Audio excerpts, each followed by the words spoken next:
So, what up? It's Kaji, or the Urban Adventure, and we're back for another awesome Urban Adventures videos. Where today, I know I already messed up. But, luckily, if everything goes to plan, this video should be out on Monday, so, yay. And, I know what you're probably thinking. This is a lot more different than the usual style of videos I'm used to doing.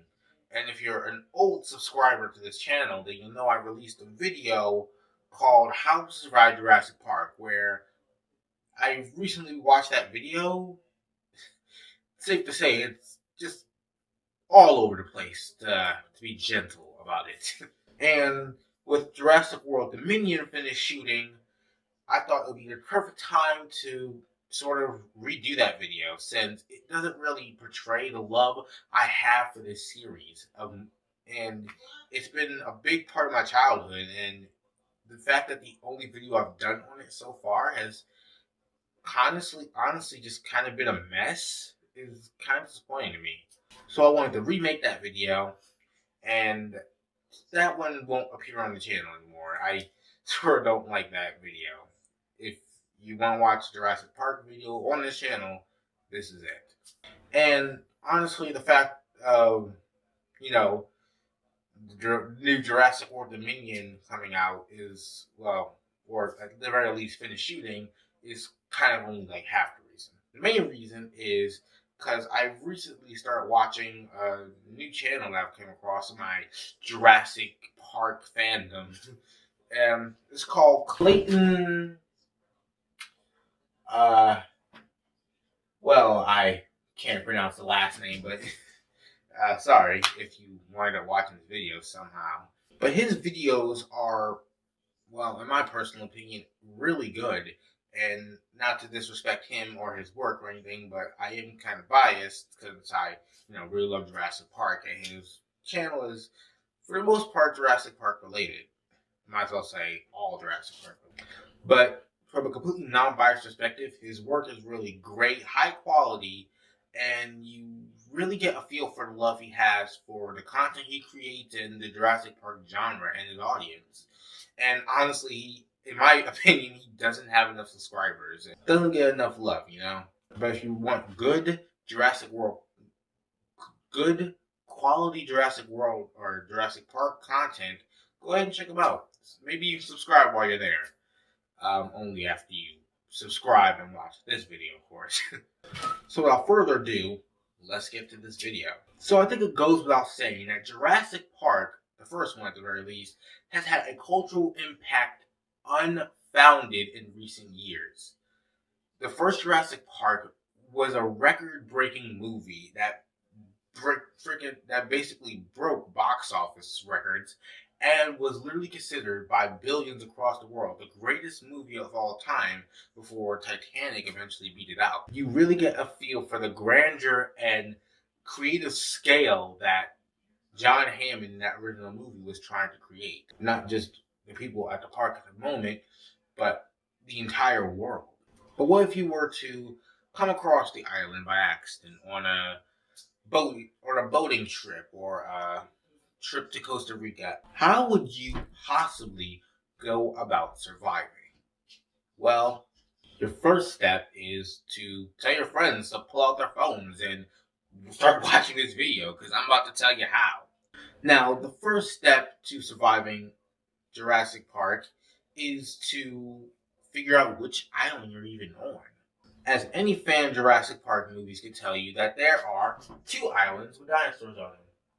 Isla Nublar, Site A, as I'll also be referring to it, and Site B. Site A is where the first Jurassic Park movie takes place, as well as Jurassic World and the sequel to that one, Jurassic World Fallen Kingdom. Site B, Isla Sorna, is where the Jurassic Park sequel, Jurassic World, takes place, and the much, I think, hated Jurassic Park 3. At this point, I think it's important to say that I'm treating the books and the movies as two separate continuities, which they should be. Both the Michael Crichton original book and the original Jurassic Park movie are completely different in their portrayal of the dinosaur violence and overall story. Like, for instance, the Dilophosaurus.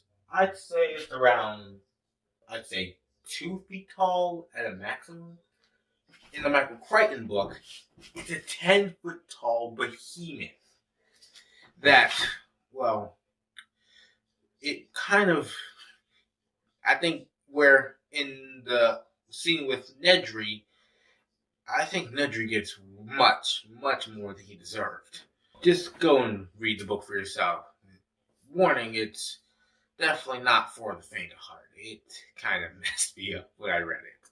So, with that out of the way, now let's start with the biggest and most dangerous animal you're most likely to encounter on either Isla Nublar or Isla Sorna. The fan favorite, Tyrannosaurus Rex. Now, Tyrannosaurus Rex in real life was 20 feet tall and 40 feet long, and there's nothing in the Jurassic Park movies to specifically dispute that claim.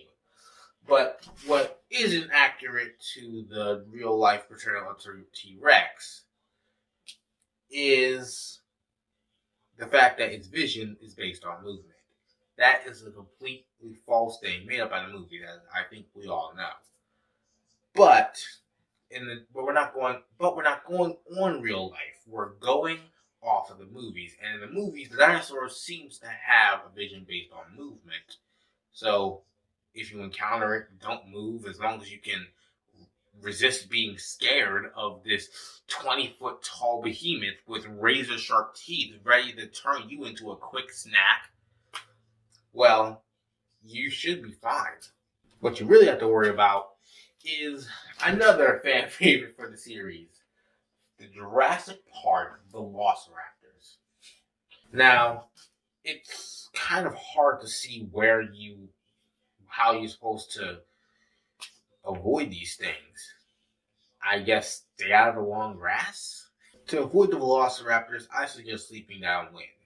Now, this is a common strategy used by many survivalists that, work in dangerous climates and habitats, such as the African savanna, the jungles of the Amazon, where predators such as lions, tigers, and bears, and velociraptors, oh my, seem to be able to smell you if you're upwind. Basically, let's make a little bit of a chart. Let's say if the wind is flowing in this direction, you're right here, and the velociraptor you're trying to avoid is right here. Now you are upwind, despite the wind blowing away from you. The thing is, you admit assent. Now don't go try to take a shower just yet. I'm not saying you stink. I'm just saying that, good or bad, you admit assent that to the velociraptors mean dinner's on. And safe to say you're pretty doomed if you're upwind. But let's reverse those. But let's reverse where you are to the velociraptor. Now, your scent is blowing away from where the velociraptor is. Thus, he can't smell you. Thus, being downwind. So my advice, try and keep on the move. And try and keep track of wind direction. Try and stay downwind as best as possible. And try and emit least scent. And I suggest taking a shower. But let's say you do come face to face with the velociraptor. What are you supposed to do? Well, as Dr. Alan Grant says in the very first movie, you don't have to be worried about an attack from the front. Most likely, you have to be worried from an attack from the side. Because, as Robert Muldoon in that first movie could attest to, or at least he would if he wasn't, dead, that the velociraptors are an extremely intelligent pack-hunting species. They'll distract you and attack from the side. And we see this in action in the movie. We see in the fateful scene right before the T-Rex saves them, our heroes trapped on both sides. The last two of the pack left. One on one side of them, the other on the other.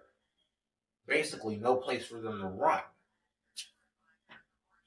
So if you do come face to face with a velociraptor, I suggest you keep an eye on your back just in case a velociraptor tries to get the jump on you. And make sure you don't panic and lead yourself into what Owen Grady calls a kill zone, where the velociraptors herd their prey into to eventually get the jump on it and eventually take it down. Once you see one of these creatures, remember that it's just an animal, like your dog is, only this dog has a lot more teeth and sees you as the chew toy. And make it out just so you can climb a tree. As seen in multiple Jurassic Park movies, they can't really climb very well. Let's move on to another small dinosaur, the Dilophosaurus. So I suggest punting the thing into next week, but if you get all of a sudden, oh, I don't want to hurt the animal, despite the animal trying to turn you into his evening meal, then I suggest running and probably climbing a tree. But what's important is to cover your eyes. In the Jurassic Park series, the Dilophosaurus can spit acid while using its drills to distract you, spitting acid right into your eye, blinding you, as Nedry can definitely attest to. So cover your eyes, or at the very least, block them as best you can. Run up a tree. Hopefully he'll try and find someone else. But now we're done with the rest. Let's get to the super predator. The only dinosaur to my knowledge that has been managed to topple the freaking Tyrannosaurus Rex, the Spinosaurus. The Spinosaurus in the third Jurassic Park movie, well, I can't really find any good weaknesses to exploit it. I suggest leaning into a different predator. They'll fight, and that's a good time for you to get away. But honestly, to avoid any of that, I suggest you just stay on the outer edge of the island. As I say in both Jurassic Park 2, The Lost World, and Jurassic Park 3, that all the predators are mostly centered in the center of the island, and the herbivores are along the edge. Here's a nice, nifty little graph I made. But if you do manage to somehow come face to face with this thing and haven't died yet, here's what I suggest you do. Run into dense forests. It is much bigger than the T-Rex in the Jurassic Park version at the very least. And we see in this scene, it gets stopped on some pretty strong trees in some dense forest. But for the most part, I suggest just running. Don't try and swim away from this thing. That didn't really go well for them, now did it? But it does seem much slower than the T-Rex. As in this scene right here, where it actually kind of fails to catch up to Billy and Dr. Grant. It does seem much, much slower than the T-Rex is, anyway. And as for basic survival techniques, food and shelter usually come first. But what you really want to do is get good, clean drinking water. You can survive a couple months without food, but you'll die pretty quickly without water. So shelter and water. And for food, as gross as it may sound, bugs. Bugs are generally non-toxic, and they actually are pretty good. And they actually are pretty good for protein. Ugh, I eat that. And that's basically it. But the best way to survive Jurassic Park is don't go to an island filled with dinosaurs. What the heck is wrong with you? So that's it for this one, everybody. Remember to like, share, and subscribe. See that subscribe button right there? See that thumbs up button? Why don't you try clicking those? Yeah. Okay. So that's gonna be it for this video, everybody. This is your adventurer saying, yo, yo, yo, peace out.